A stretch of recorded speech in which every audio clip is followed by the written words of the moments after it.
Окей. Първи ден от 2025-та. Супер старт. Класическото нова година, ново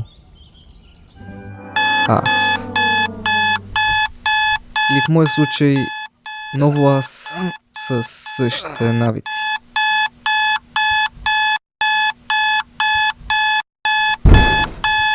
Ох.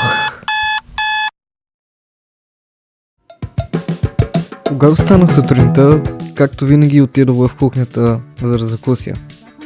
Телевизорът обаче беше включен и се загледах. Темата на предаването беше за новата 2025-та. Именно тогава и аз самият се замислих. Какво искам да постигна в моята 2025-та година?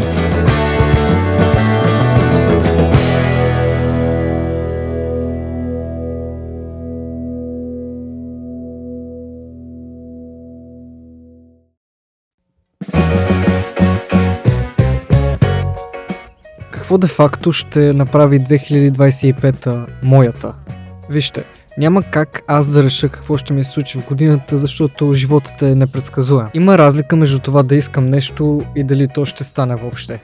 Няма как да направя нещо значимо без помощта на човека отгоре и хората, които ме обичат и ценят. Но дали да правя същото както преди или нещо съвсем различно? Истината е и двете. Новите неща са тези, които ще ни допълват всеки един път. Целта е не да бъдем перфектни, ами въпреки страхът от провала да продължим. Бих искал да ми бъде дадена възможността да опитвам нови неща. То било дали да се среща с някого или да опитам нещо, което дори никога не съм си помислил, че ще го направя. Проблемът обаче е, че в същото време желая да запазя връзките с приятели и стари навици, които са ме довели до състоянието, в което съм сега. Снимането е начинът да изразявам себе си.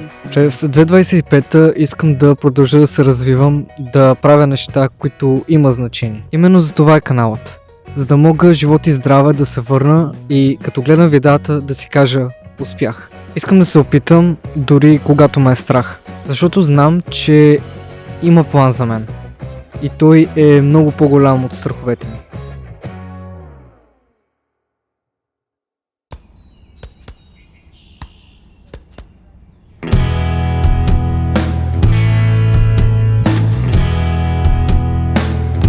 Но и за тази година обаче ученето ще бъде основната ми цел, както може би и за следващите няколко години.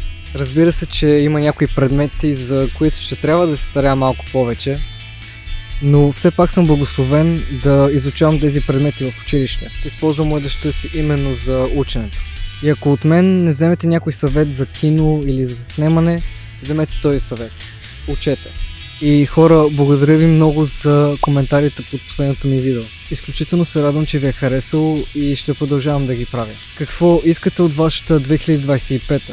Споделете ми долу в коментарите. Благодаря ви, че гледахте и това видео. Ще се видим в следващото. Чао!